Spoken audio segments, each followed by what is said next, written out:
continuous grind was what allowed them to really mesh well as a team. We'll see if Gen G can maintain the form they've showed thus far. As looking at the draft, we will be already seeing the Renekton taken away here from Gen G, and it wouldn't be surprised if they try and prioritize picking up an 80 character phase here. I mean, one of the advantages Gen G have is that there is so few data on them on the current patch, right? The Maokai being banned away.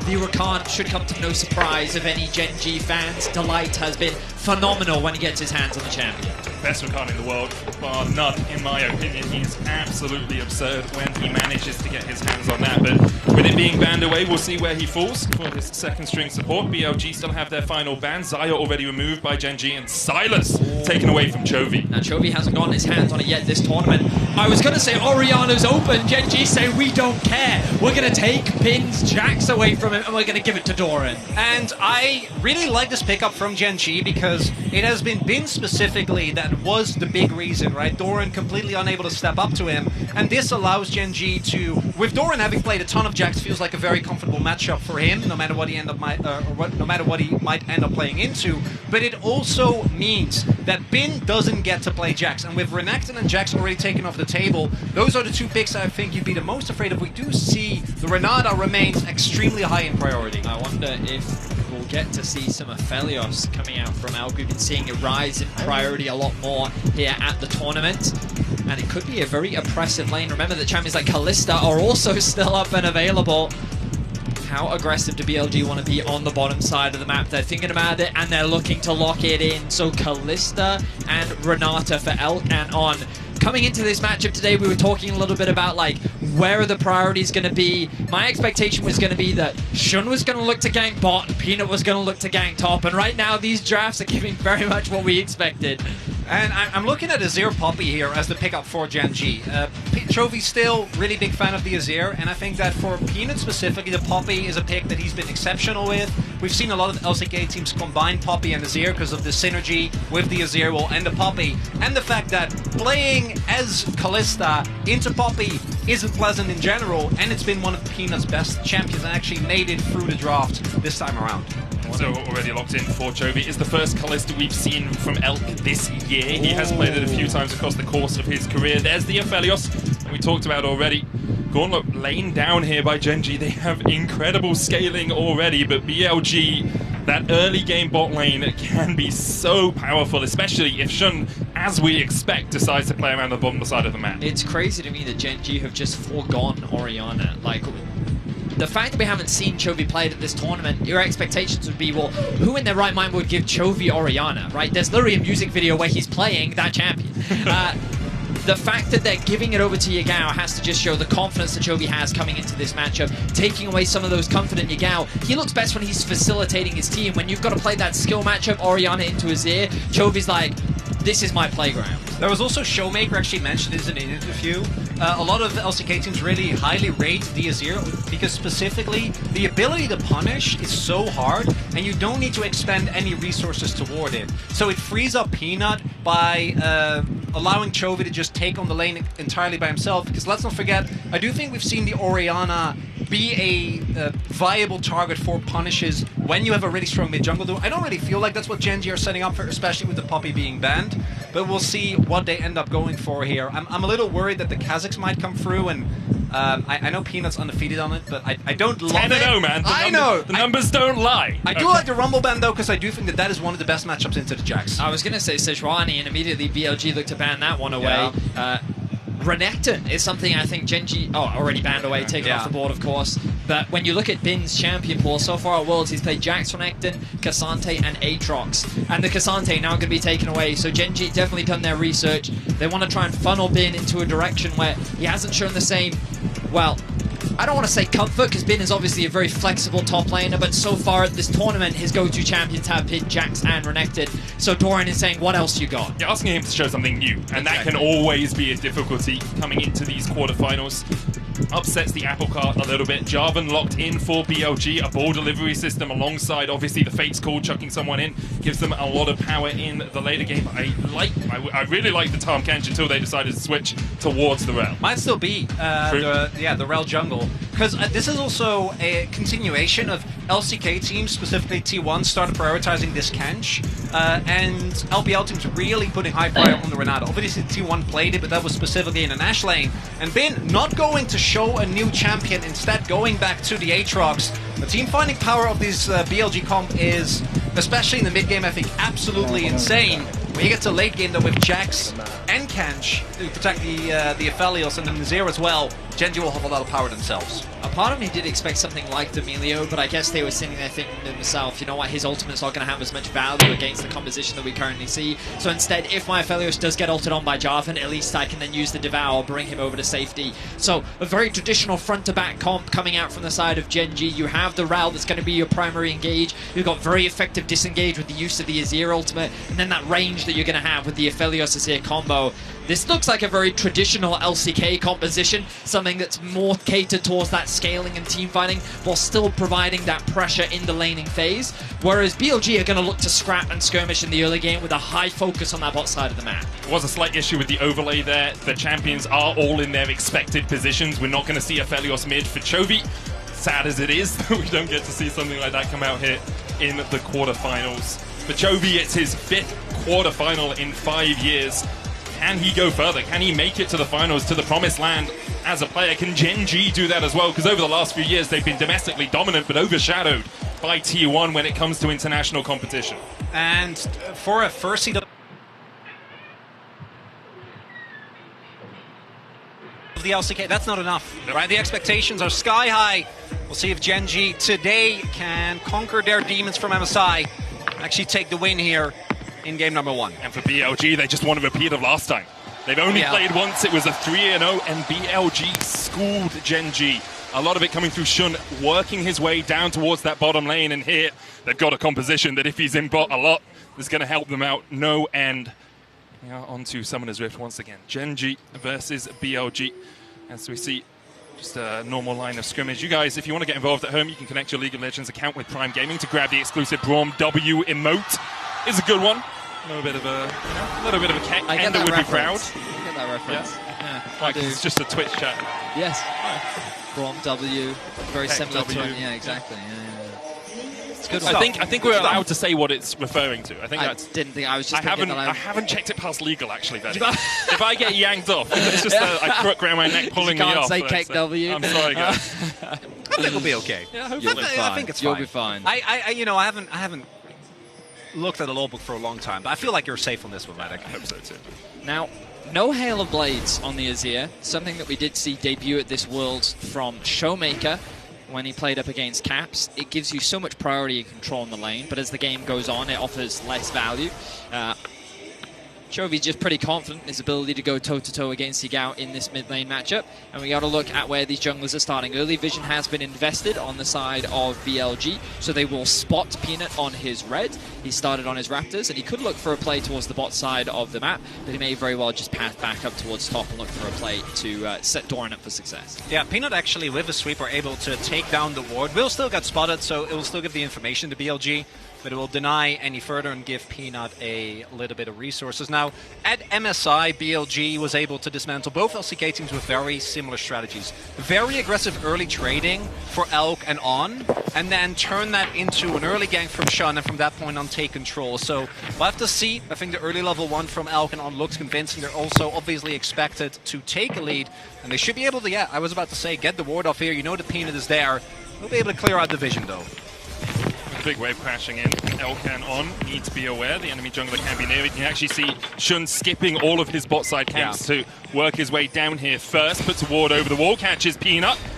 Should just be a trade here as the Pheromancy will get Peanut over the wall. On and Elk still pushing in, but I don't think we'll see a dive this early on. So this is very common from Shun, often playing around the bot side of the map, something that we've been seeing a lot, pretty much ever since MSI. A large part of their resurgence and climb to the top, ending the regular season at 15-1, but was because of how dominant they could be in the early game. Their willingness to set up these early game dives, something that we shouldn't be too surprised to even look for in this game. Obviously can be very difficult against a champion like Tom Kench, but something that BLG will definitely be considering, especially as they've already gotten that early push.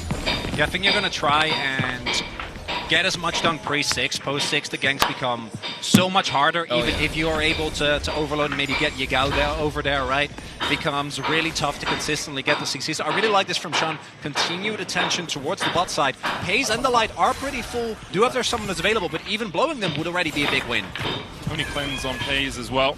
On can look for that handshake. Delight standing in front. There's the ignite. Pays cleanses with a flash follow from Shun means the Pays the ultimate price bailout on won't get him out of dodge this time. 1-for-1 trade in the bottom lane. The play is worth it though overall for BLG. The amount of farm and experience. Pays does get a return kill, which is kind of the best case scenario for him, but we were just talking about this bot lane dive, and Shun without any hesitation says, what, just because you see me, you think that's going to stop me? They find first blood. And as mentioned, Pace does pick up the kill, but the wave is bouncing away from them. Actually, highlighting Shun here, really good follow-up on that flash, right? If he doesn't hit the flash, flag and drag, this might actually end up backfiring. But look at that, the last second reaction secures the play, because otherwise, On might die, and Elk obviously taking the next turret, so wouldn't have been able to really continue the play. So credit to the Jarvan there, getting that early pressure. To see Dorman winning out on the top side early on here about a wave of farm ahead, although the wave is crashing, so let's see how much Bin can catch that. Kind of knows that his jungler's not going to be around top too much. You see the compositions and you understand that BLG will want to play through bot. Good news for Genji was that it was Shun that picked up the kill rather than Elk, so the pure 2v2 not as powerful yet for BLG. What is really big now is how well BLG is able to punish the lack of summoners on Pace, because I think that's something that LPL teams in particular are really, really good at. It is look for these mega aggressive plays when you know there is a window. And they're starting up Dragon right now. I don't feel like Genji should contest this, but it wouldn't be a first. We saw them do it against T1 as well. I mean, Genji, at this point in the game, obviously very early, should consider themselves much weaker. Only a few levels, and Kalista Renata is a duo that you really don't want to fight this early on, especially with Zazir in mid lane, not really going to offer a huge amount of damage. I wanted to highlight, they've kind of phased away now, but two very deep wards, one in the lane from BLG, and also just next to the Krug camp in the lane itself, so they can just keep information as to whether or not Peanut is trying any lane ganks. And you can see that BLG's game plan is so committed to playing around bots. On's going to get rooted. He doesn't have flash, remember. Flash forward by Peanut, and On pays the price in the bottom lane. Genji back on the board. Pays gets his second of the game. Doran trading in the top lane. Grandmaster's might. On to Bin. Bin tries to turn it back around. Doran trying to get the empowered autos off. Both of them still have their flashes, but it's a trade of ultimates and not much more.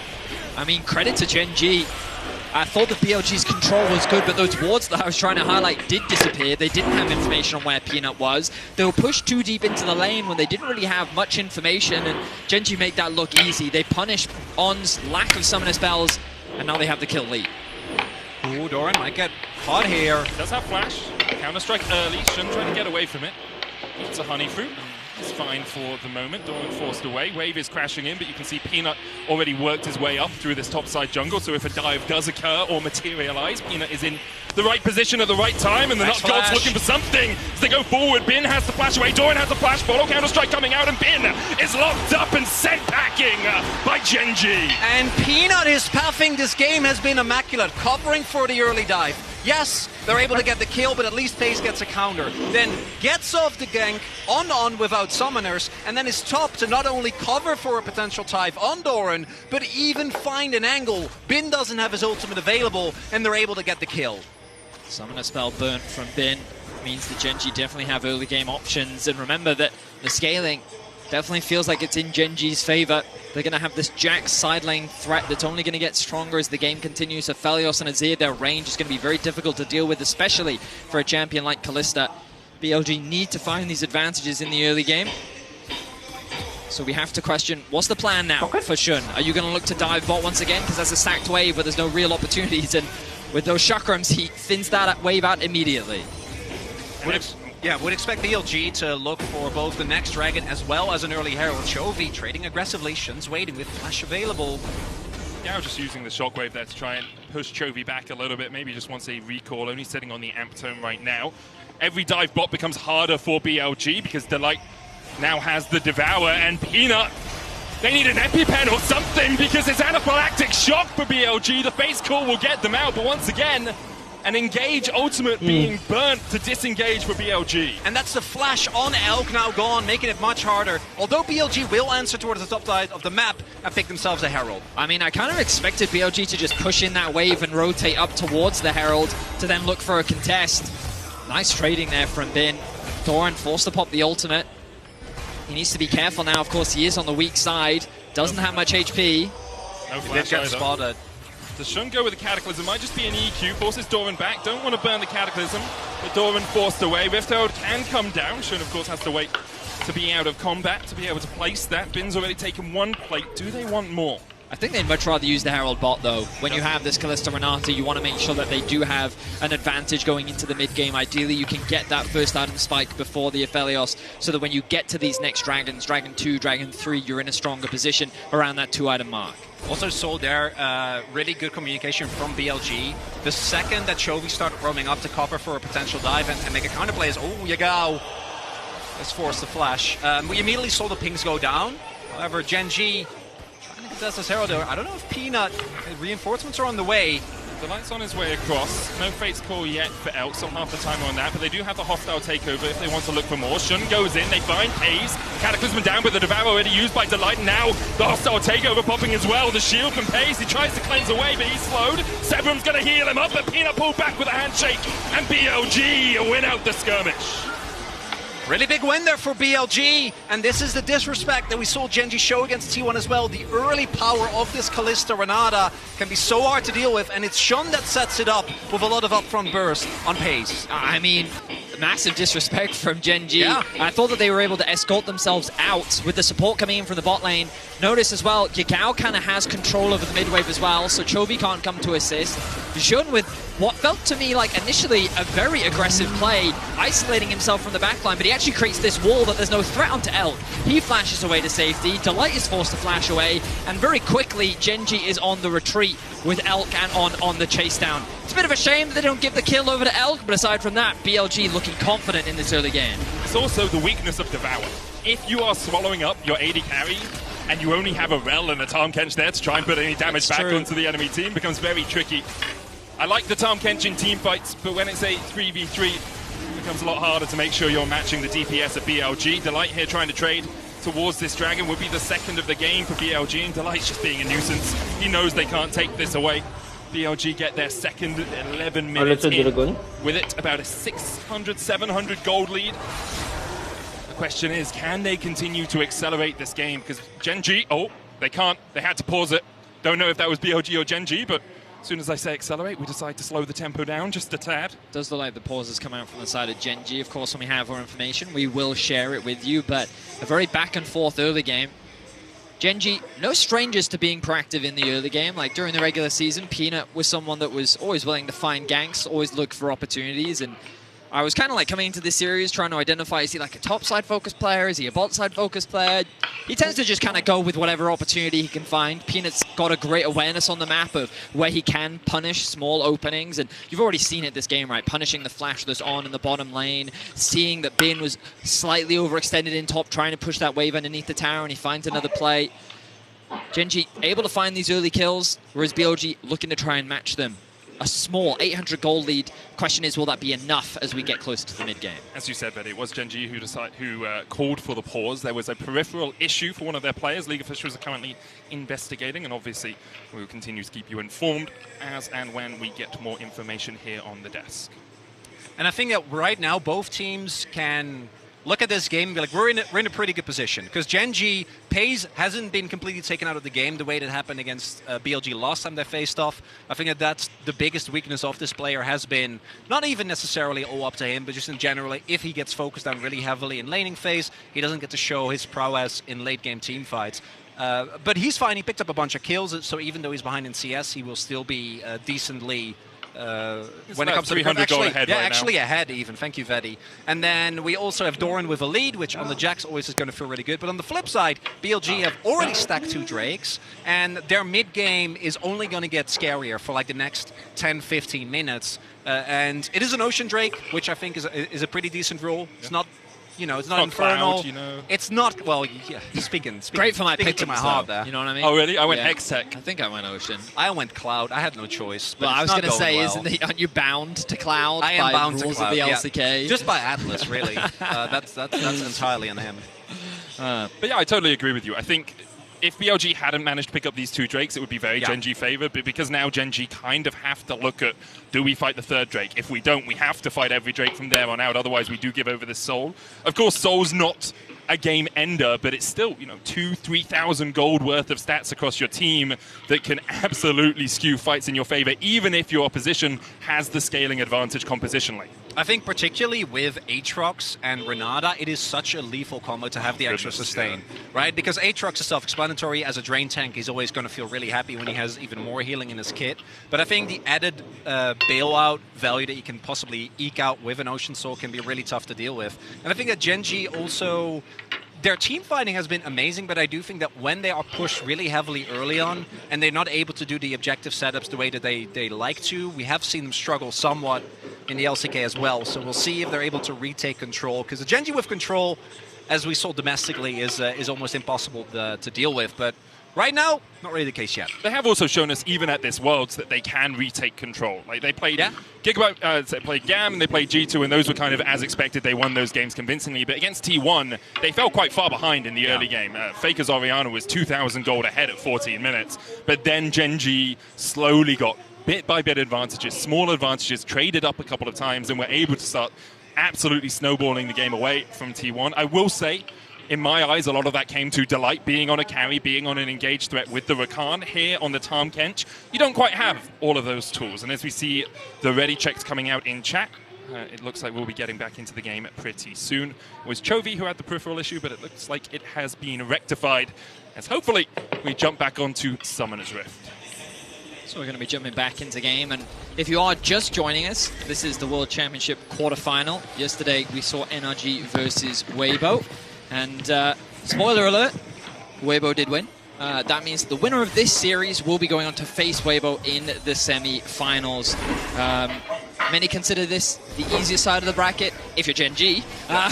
Or even BLG if they manage to win this. Potentially, yeah. The semi-final is easier than anything you could face on the other side. Of course, depending on who you ask, that could be a controversial statement. Of course, we are going to be moving into tomorrow, all sorts of incredible series, as well as move on to the other side of the bracket. But back into this game, Doran and Bin going for a bit of a back and forth. A really good trade here from Bin's going to pull Doran back. Grandmaster's Might coming out. Now, Doran does have Flash and Leap Strike, and so can escape. Has to burn both, though, to get to the security of his tower. And with Shun here, Pima is waiting in the wings. He's been very good at tracking his enemy jungler, being in the right position at the right time, but I don't really know if you want to take this trade. Chovy has TP, as does Yagao. Oh, Peanut is hiding in the fog, but will get spotted now. I think just making sure that Doran gets the full wave. Teleport's available. It's still a really big window for BLG, as Peanut has to invest amount of time as playing. Going for Pays. Now he has Cleanse, he has the Flash, and he has the Devour to get out. Delight down to about half HP, but the thick skin comes in healthy enough. Moonlight Vigil with the crescendum there from Pays, just to force Elkin on further back. But in the end, a trade of ultimates and not much more in the bottom lane. Fortunately for Pays, this wave is pushing towards him, so he should be able to catch this. He knows that the jungler is on the top side of the map, so he shouldn't have to worry about any early ganks. He will lose a little bit of farm here, and you can see these discrepancies starting to build. The analyst desk did talk about it. When it came to this AD carry matchup, it was slightly more favored towards Pays, but when we think back to MSI, Elk was one of the breakout, standout players of the entire tournament. People were putting him in the conversation for best performing AD as Chovy. Down has Splash, but he's not going to be able to get away from Pina, who lands the stun immediately. The shockwave only catches onto Chovy, and Yagao is going to get chased down here. Chovy puts down the soldiers, and Yagao is buried beneath their feet. Doran with a good jump away, but Shun chases in, and still it's only Shun that's picked up kills for BLG. And it's punch and immediate counter punch. Gen G are able to punish the Orianna, even with Flash Up. Yagao realizes that there's too much damage available, doesn't actually get to survive, but Doran does get punished for his earlier plays. Elk, there's no wave, so we'll see if they're able. Pays is trying to bring it in, but I don't think that there really is a window with more people from BLG moving over, and Gen G decide the better of it. Next objectives on the map. In 40 seconds, a rift held, 2 minutes before the third Drake for BLG. If they fight around it, you can see On and Shun reacting to the pressure that their AD carry was put under. I do think that Elk will want to base pretty soon, pick up that first completed item. Overall, as you say, it's a bit of a boxing match between these two. Currently on points, no knockdowns as of yet. We'll have another look at this topside play, but see, Doran jumps in and Shun's like, you have no flash. Back in I go. I mean, I often wonder if one of the disadvantages of picking Jax into a Jax main is you're playing into a guy that really understands the limits of the champion, and every time we see Bin trade, it feels like that he's always walking away with the health advantage. He's now got a half-level lead over Doran, who started the lane off very well, but I feel like after a few favorable trades for Bin, we've seen just a lot of pressure come out from Shun. Peanut has had to spend a decent amount of time trying to cover as well. And this top side of the map is very quickly swinging in BLG's favor. They now find themselves with a 2.5k gold lead, which, as they enter the mid-game, is exactly where they want to be. And this is also something that Doran has struggled with, right? This is a play that really wants to prove, as we saw, jokingly is able to say, hey, I'm not the star, I don't have a lot going on.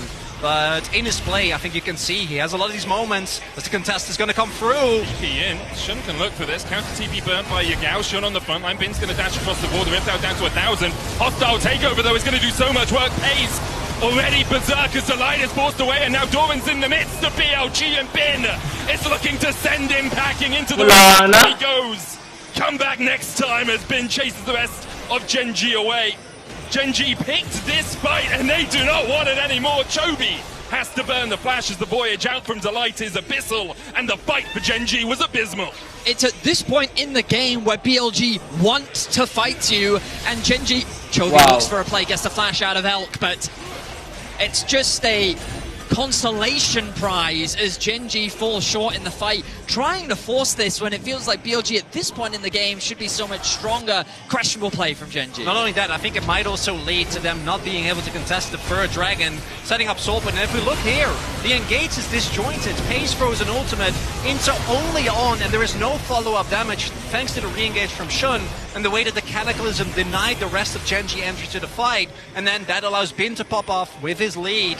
And Elk at no point is under any threat. The EQ from Shun was just so instrumental there. The way that he interrupted the engage from Peanut into the immediate ultimate from Renata meant that that front line just dissipated. And the positioning of Elk as well, fantastic fight from BLG.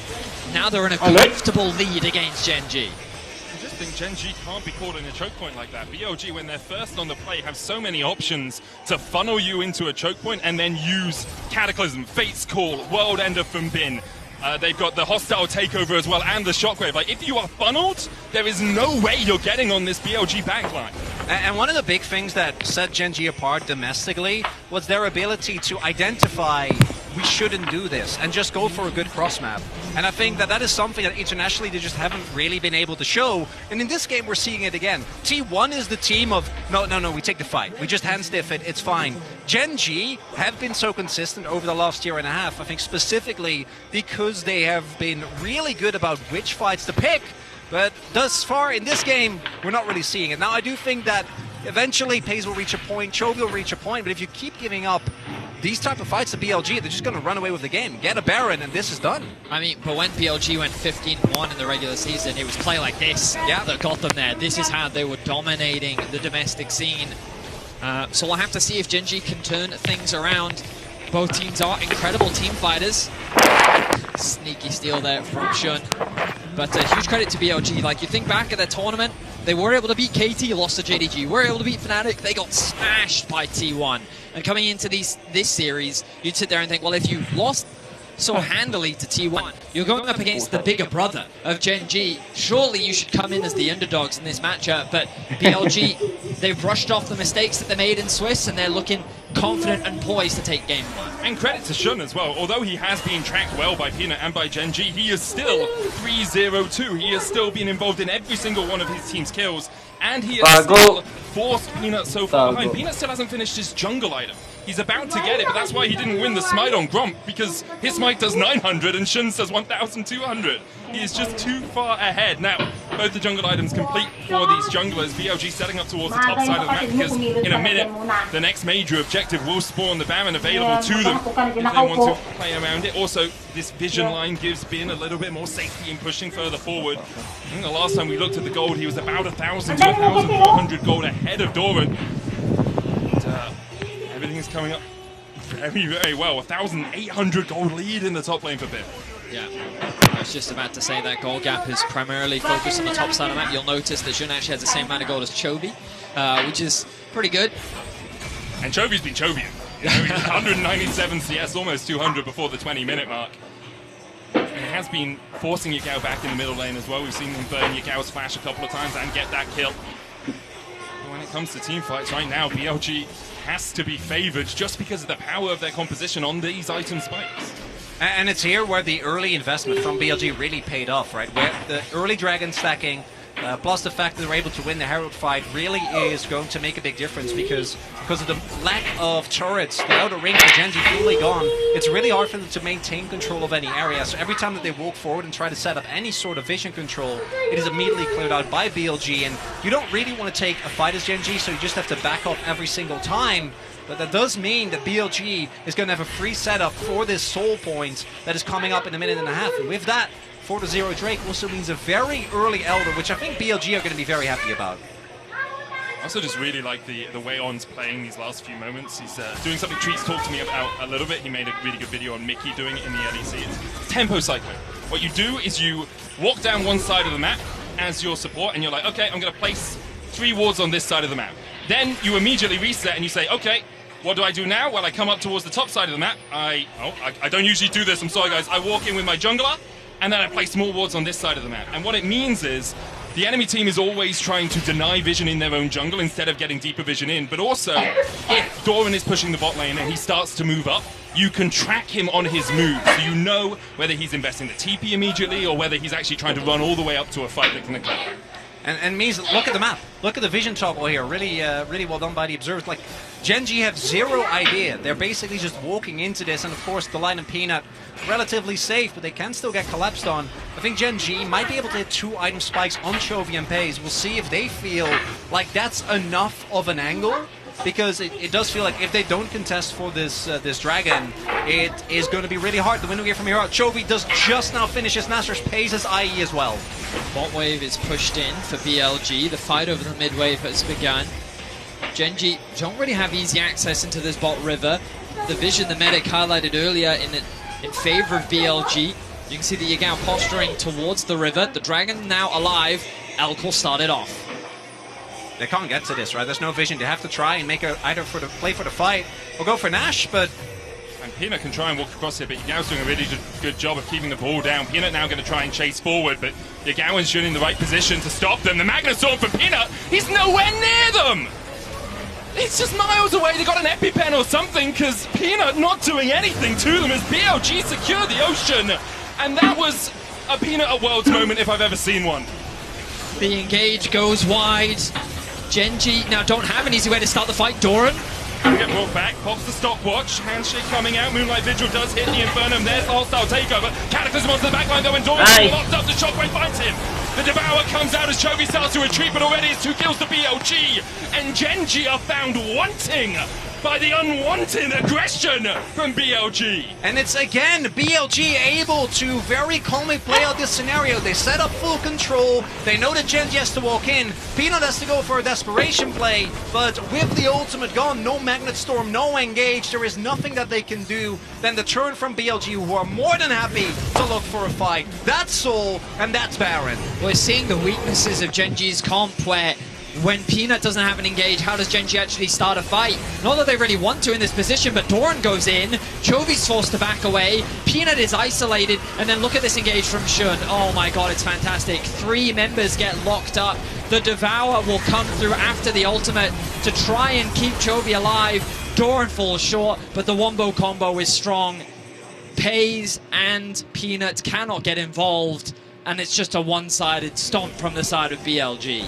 And I really agree with you, Veddy. I think the lack of engage for Gen G is costing them so much, especially since so often it's been Delight on an engaged champion that sets up the fights for Gen G. We saw it against T1, his Rakan, exemplary, but on a Tahm Kench, your entire job is to disengage. Yes, sometimes in lane we see Abyssal Voyages in, we see a fight beginning with it, but here you just don't have that luxury.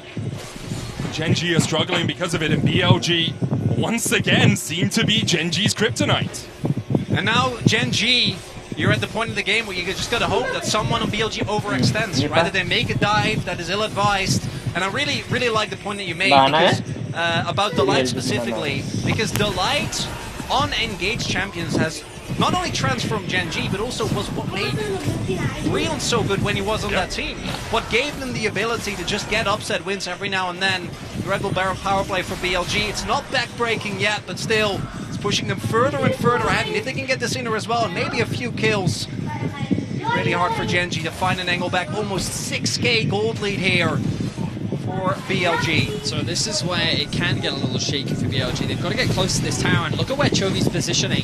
He's standing just a little bit in front of the tower so that the soldiers can act as poke and as a guard to keep this tower alive, and BLG can't approach. They're very reliant on this empowered cannon minion. Meanwhile, we need to look at mid, because what damage has been able to do against this tower, he's getting a lot more work done. Doran can't do much to hold him off, and BLG at least will unlock a tier 2, but off the back of this Baron, it seems difficult for BLG to really break into the base of Gen G. BLG don't really have the range either. Kalista relatively short range, Oriana, I mean, you can put the ball down, but walking into melee range to try and get autos on that tower, or walking into auto attack range doesn't do enough. The shockwave doesn't hit there. Peanut held on to his flash in the engage around Dragon, so he does have that as a tool in his toolkit, but it does look like BLG are just hoping Bin can apply enough pressure in this mid lane to allow them to push through that bot lane. The wave's still about 5-6 seconds away, so not quite synced, as Gen G have done a really good job of holding BLG at bay during this Baron. The hostile takeover comes out, Hayes able to dodge to the side of it, Berserk for Delight and Chovy, but the re-engage can come out. That's one tool invested by BLG. They still have the face call, the Cataclysm, the Shockwave down for about half its CD. And that tower still stands strong, no wave in the mid lane for Bin to push on. The Baron now expires. And in all, only a couple of towers fall during it for BLG. Well, Gen G held the line. Overall, the amount of damage done by BLG wasn't the worst, and it gives them an opportunity to fight at this Elder. Go BLG. The question is, will they be able to finish more items? Hang on, that Shockwave almost off cooldown, 6 more seconds, so Peanut's going to back away. I respect BLG's resilience. They know that the Dragon isn't spawning for another minute and a half. There is also no control ward or anything for Gen G behind him, right? So they can't go for the teleport flank. It's not like Chovy and Doran can get back on Nexus, and the persistence is rewarded here for BLG. Also courtesy to the Ocean Soul. In a situation like this, the continuous regen really makes a big difference. The war of attrition, they're always going to win, yeah, right? 100%. And BLG now will be able to get fresh backs in. It's free items for Bin, free items for Elk. And Gen G need a miracle to not lose Elder and the subsequent game here, right? Like, you need either a crazy steal from Peanut. I do think Rel is one of the best champions because of the Q and E extra monster damage. Or maybe Pace can hit his Lord Doms, but I feel like he's still so far off. Does actually finish it as I finish my sentence, but they have zero control. And BLG have 50 seconds to set up the objective here. Well, it was an Elder Dragon that cost BLG game 2 against G2. Hey. So you imagine that they're going to learn from those mistakes. The amount of control they have right now, the observers are highlighting all of the vision that BLG have. And Gen G is slowly being suffocated. They have that one control ward in the Dragon Pit. It's so the far benefit of Ocean. It's the benefit of Ocean here for Gen G. Now, Peanut caught out a little bit, should be able to get his way away from this one. Shun now spots the control ward in the pit. That's well big. Done by BLG to make sure they cleared out all their corners. And Shun can look for more because Peanut dismounted right now. Remounts, you just go for it. EQ in, flag and drag, Cataclysm as well. Delight has to flash as this Peanut. Inferno from the side means that On is down to half HP, but that's so much invested by Gen G.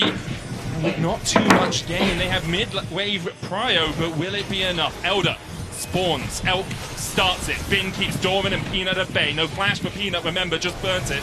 But he can get into this fight. The Shockwave finds Chovy. Delight and Pace now beginning to step it up.